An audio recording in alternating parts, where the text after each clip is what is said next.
Today I'm going to discuss about Goldman Applanation tonometer.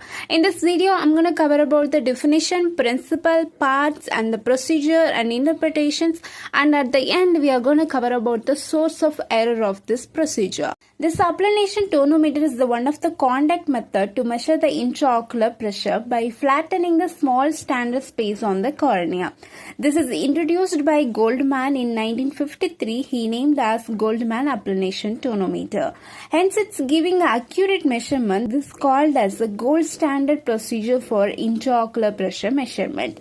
Principle behind this Goldman Applanation tonometer is impert fixed law. The pressure inside the sphere is equal to the force required to flatten its surface divided by the area of flattening, which is P equal to F by A. Parts of this instrument, this Goldman Applanation tonometer always attached with the slit lamp.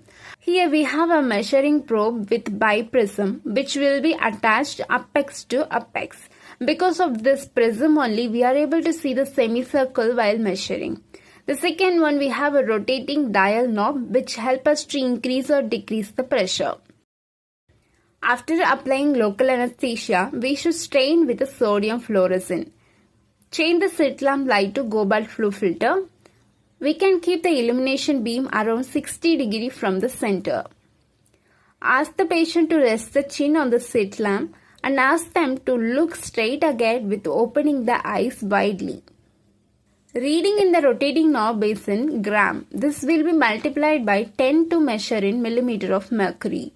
Before starting it, keep it at 1 gram, which is 10 mm of mercury. Then move the joystick and touch the patient cornea with the tonometer probe. You can do this by looking out from the slit lamp, not through the slit lamp. After touching the cornea, see through the slit lamp, look for a Myers. Here the best way you can see with the right-sided single microscope with single eye. Inside you will be seeing two semicircles. We should connect the inner border of both semicircles by adjusting the rotating dial knob. That will be your end point, and you can note down the intraocular pressure measurement with the time. Interpretations. The number 1, you may get a separate semicircle with a gap. To correct this, increase the pressure by rotating the knob clockwise. And the second one, you may get a gap between the inner border of the semicircle. To correct this, you need to decrease the pressure by rotating it anti-clockwise. And the third one, too thick Myers. This can happen due to two things. The number 1 is too much fluorescein with a watery eye, or it can be measuring probe disturbed by eyelids. To correct this, wipe the eyes gently for the overfluorescein and clean the measuring probe. And the fourth one, you may get a too thin Myers. This can happen due to easily tried tear film. To correct this, ask the patient to blink few times and check it again. And the fifth one, different sized Myers. Big semicircle at the top and small one at the down.